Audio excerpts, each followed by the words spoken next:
Malaysia. Next, Very as a Shri country. Prabhu ji. Oh, धन्यवाद sir. Sir, Only 2 minutes. so this bill which is introduced by the Honourable Minister is a long overdue legislative backlog which government is now trying to clear after a very, very long-standing demand of the overseas Indians over a period of last several decades.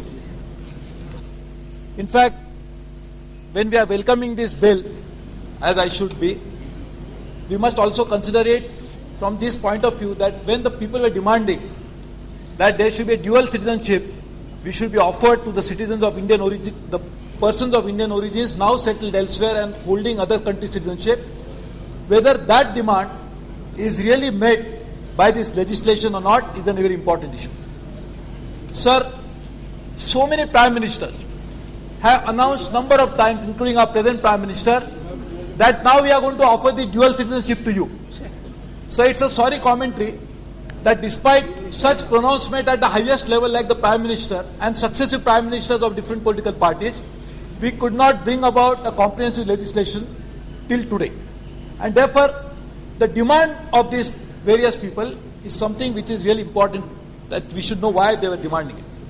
Sir, there are various reasons why we should offer dual citizenship to the citizens of Indian origin. One, for emotional reason.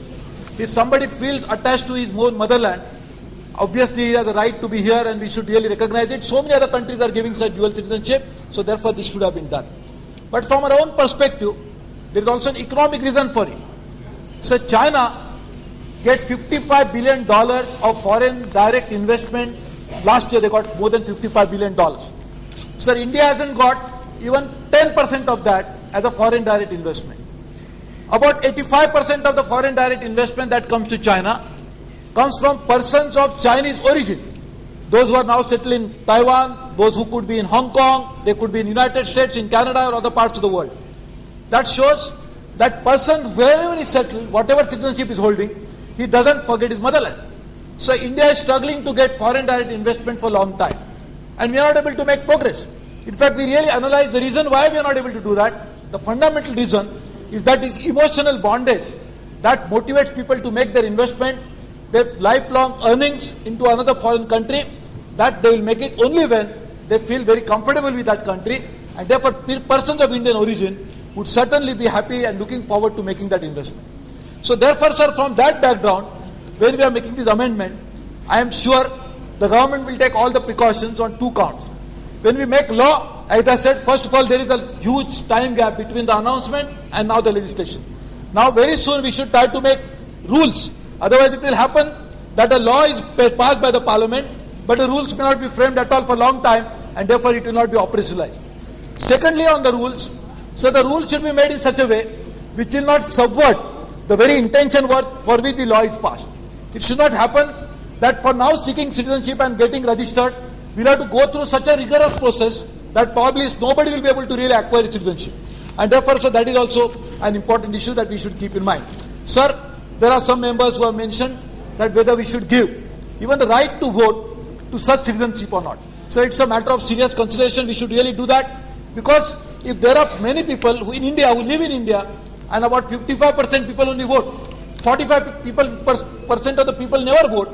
So is it not really required that suppose somebody is really interested in voting, why should we deprive him of voting only because he is not resident of this country?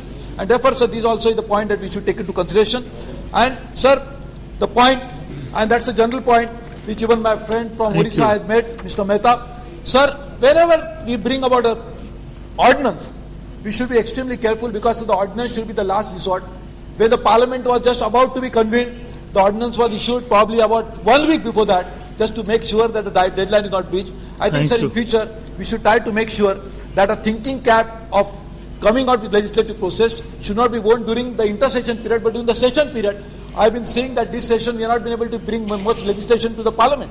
Probably we could have done that, and therefore ordinance should not be the issue with the last one. And so just my last point, whether the minister should clarify whether these rights now conferred upon those persons of Indian origin who will now be conferred with citizenship rights, whether they will enjoy all the rights at par with the citizens of India, or there will be any difference between the citizens naturally acquired citizenship and the citizenship now conferred, whether there is going to be any distinction between the two, I hope the Ministry will clarify. Thank you, sir. Thank you.